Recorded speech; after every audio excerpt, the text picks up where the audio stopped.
साबी सामाजिक कार्यक्रम। श्रोता, आज हामी समाजमा स्वास्थ्यको बारेमा समाजलाई कस्तो किसिमको शिक्षा दिने भन्ने बारे जानौँ। एउटा सक्षम समाजको लागि शिक्षा र सिप जस्तै स्वास्थ्यको पनि जरुरी हुन्छ। स्वास्थ्य बन्नको लागि कस्ता कस्ता अवधारणाहरू अपनाउनु पर्छ त श्रोता, यो बारे जान। स्वास्थ्यको लागि एक पहिलो उपायमा व्यायाम हो, जस्तै कुद्नु, भलिबल खेल्ने र फुटबल खेल्नु। घरमा बसी बसी सामान्य योग गर्नु, यस्ता ऊर्जा आउने कार्यलाई व्यायाम भनिन्छ। यसले शरीरमा रोग निको पार्ने मात्र होइन, रोग नै आउन दिँदैन। अर्को, सरसफाई। गाउँ टोलमा स्वास्थ्य वातावरण राख्न बाटोघाटो, घर वरिपरि सबैतिर गाउँघर सरसफाई अभियान चलाउनु, सामाजिक सदस्य भेला राखी साप्ताहिक रूपमा जनसङ्ख्या हेरी पालै पालो सफाई कार्यक्रम राख्नु पर्छ। अनि स्वास्थ्य सम्बन्धी सबल विचार गोष्ठी राखी भन्नु पनि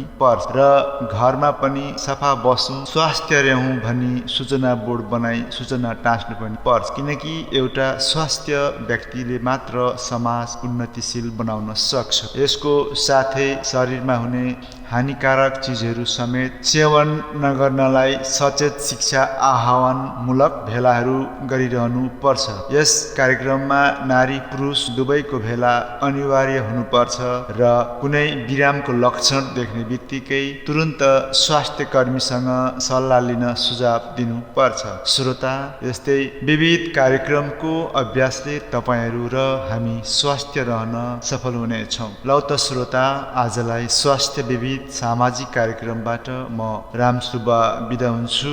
अर्को सामाजिक कार्यक्रममा भेट्ने नै छु। धन्यवाद।